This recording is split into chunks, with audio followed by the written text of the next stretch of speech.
Давай, делай одно фото.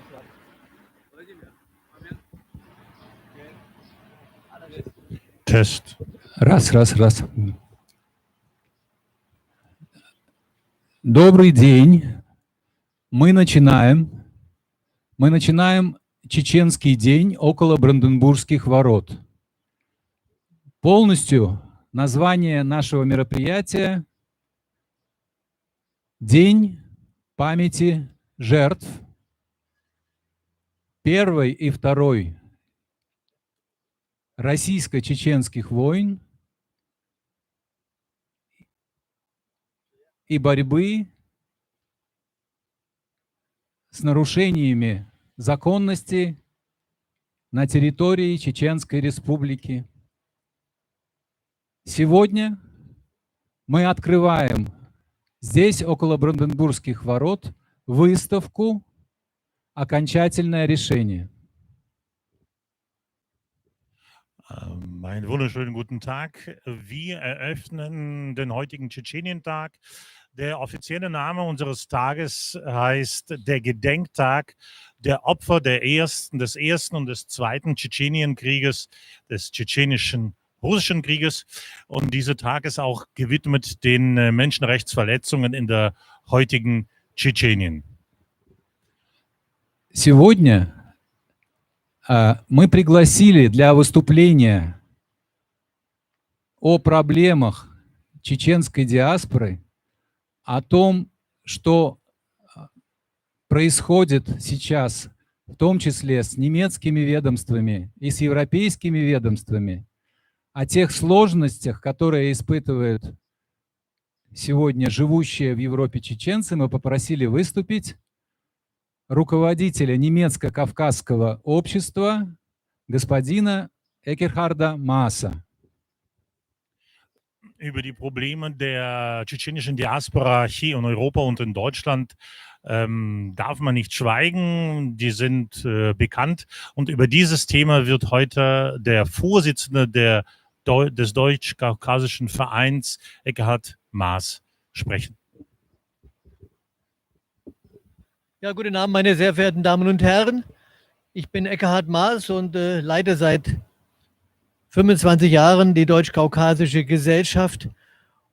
Ich wurde konfrontiert auf kaukasischen Konferenzen in Georgien mit dem Schicksal der nordkaukasischen Völker, die ich zuvor gar nicht kannte, und mit dem Krieg in Tschetschenien und begriff sofort, dass man das nicht durchgehen lassen muss, dass man helfen muss, diese Kriege zu beenden und denen helfen muss, die dort in diesen Kriegen in Not geraten sind. Zu den Leuten, die in Not geraten sind, gehören die Geflüchteten, die sowohl nach dem Ersten als auch nach dem Zweiten Krieg und jetzt auch nach der Machtübernahme des prorussischen Präsidenten Ramzan Kadyrov zu uns nach Deutschland kommen. Господин Маас возглавляет немецко-кавказское общество уже более 20 лет, и все те проблемы, которые были, с которыми связаны кавказские...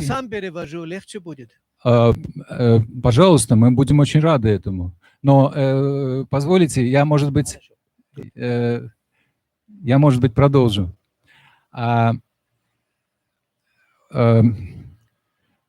Я просто...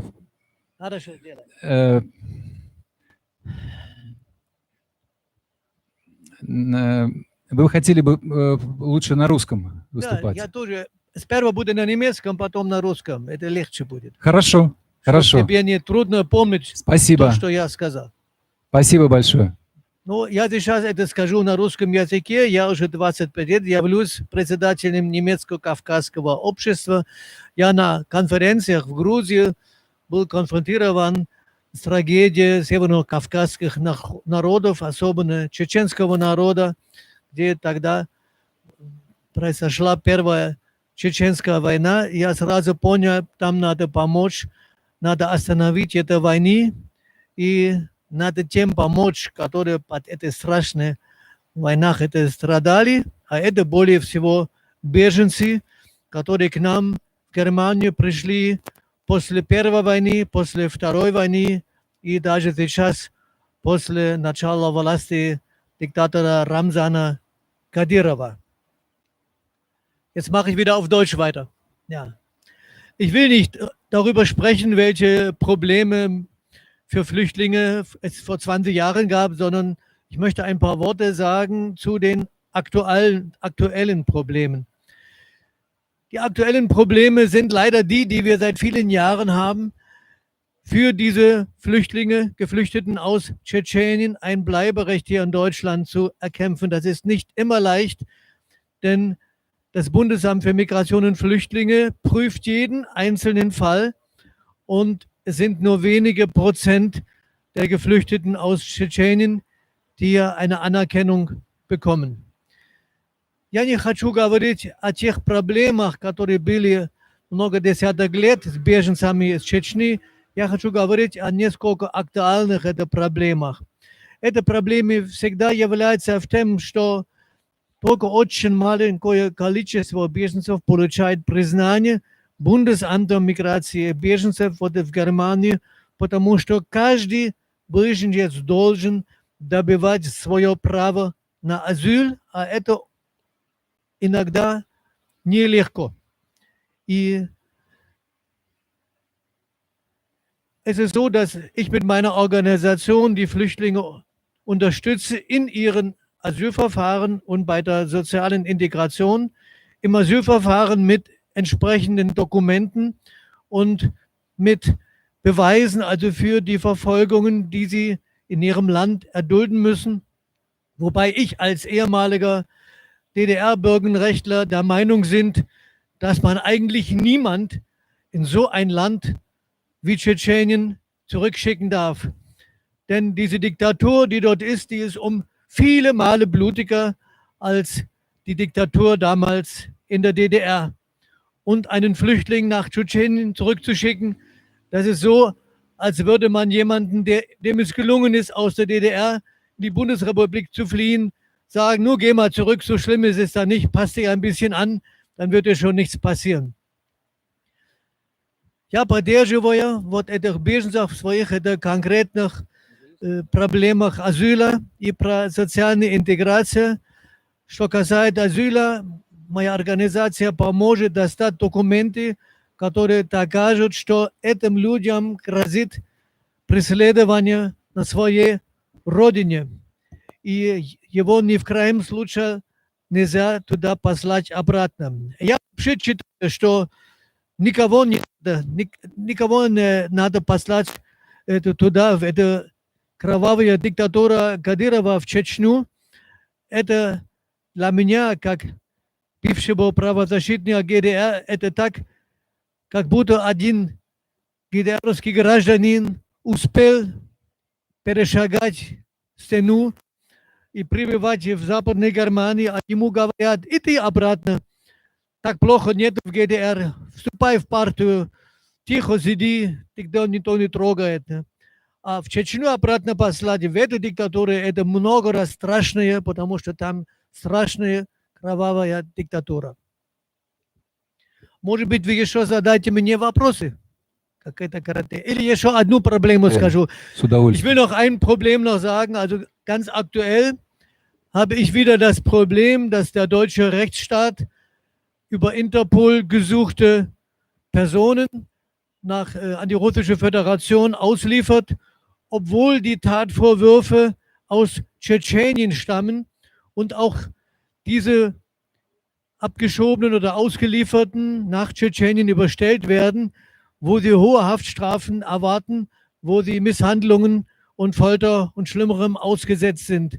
Und ich kann nicht verstehen, warum der deutsche Rechtsstaat Dokumente anerkennt, die in dieser korrupten Diktatur Kadyrovs fabriziert worden sind.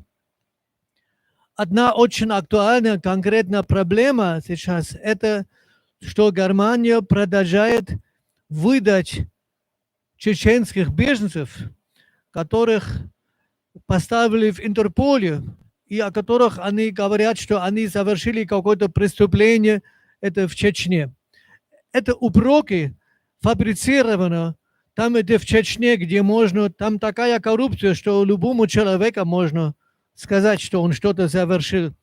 И все-таки правовое государство Германии признает вот эти документы, выдает этих бедных людей Русской Федерации, и они их передадут это в Чечню, где им дадут это большие сроки за преступления, которые они вообще не совершили, и где их питают, где они издеваются над ними, и это просто страшно.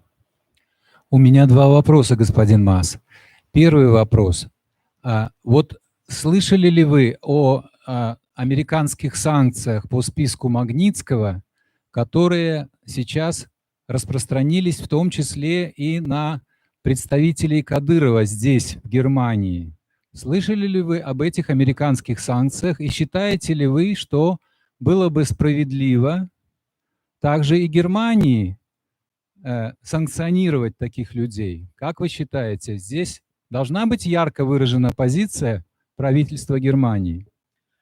Natürlich muss man diese Sanktionen gegenüber Personen, die in irgendeiner Form an Verbrechen beteiligt sind, an einer Einreise und wieder nach Deutschland und nach Europa hindern. Man muss ihre Geschäftskonten einfrieren und man muss diese Sanktionen seit langem erheben.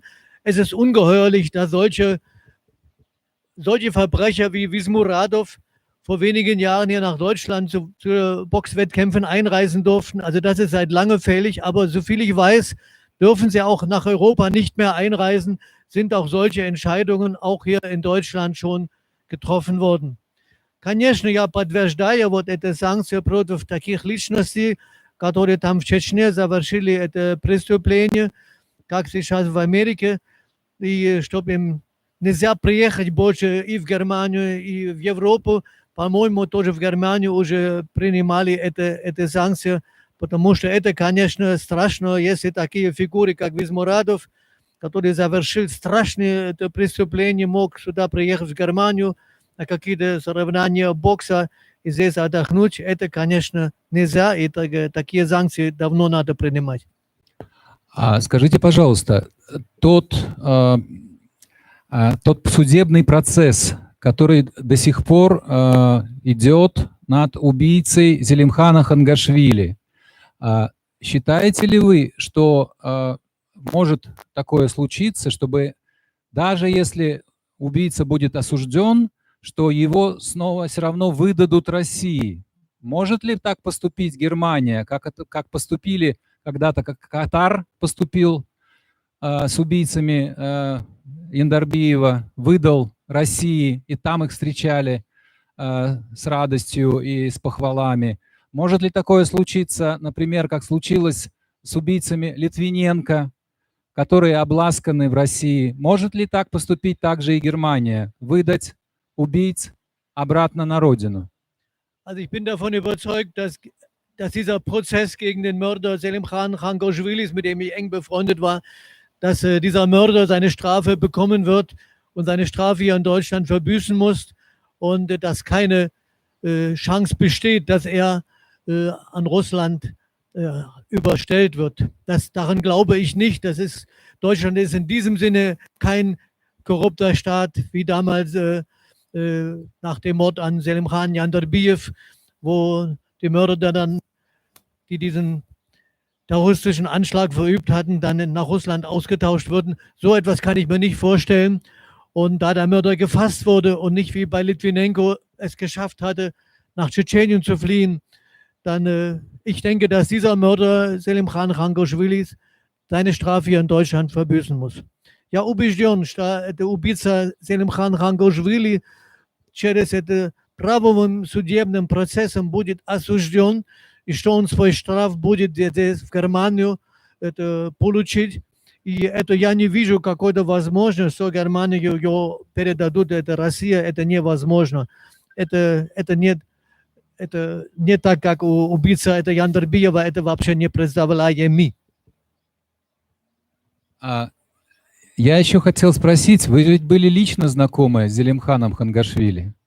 Как вы считаете, вот когда Путин выступал на пресс-конференции, сидел рядом с Меркель, и ему задали вопрос, ведь там убили какого-то чеченского беженца. Путин, оказывается, очень много знает о Зелимхане Хангашвили, и Путин рассказал всем во всеуслышание, что это был плохой человек, что этого человека, ну, просто не надо жалеть. Вы ведь лично знали Хангашвили.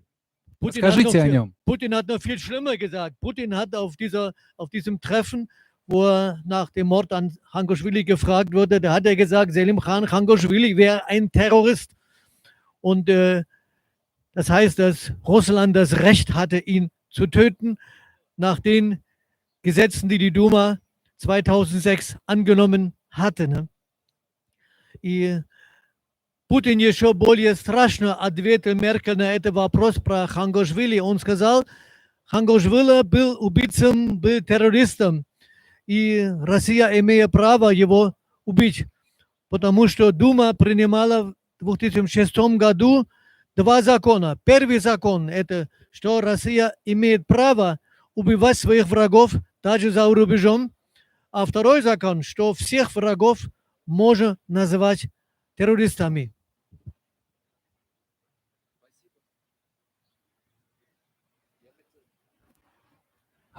Я хотел поблагодарить вас, господин Маас, и я хотел подчеркнуть, что это мероприятие организовано немецкими Ферайнами Анкремлин e.V. и Ферайном Norddeutsche Koordinierungsrat Russischsprachige Bürger e.V. И мы очень-очень благодарны вам, что вы здесь нас поддержали.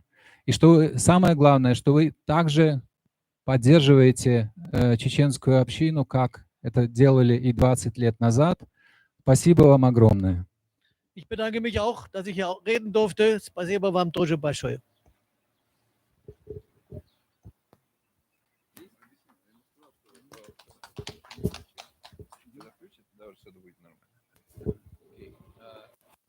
Значит, у нас есть, просто уже 19 часов, у нас есть кто-то на связи? У нас есть?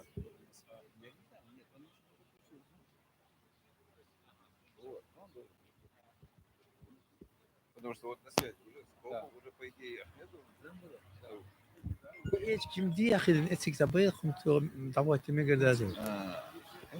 Да, мы сейчас должны паузу сделать.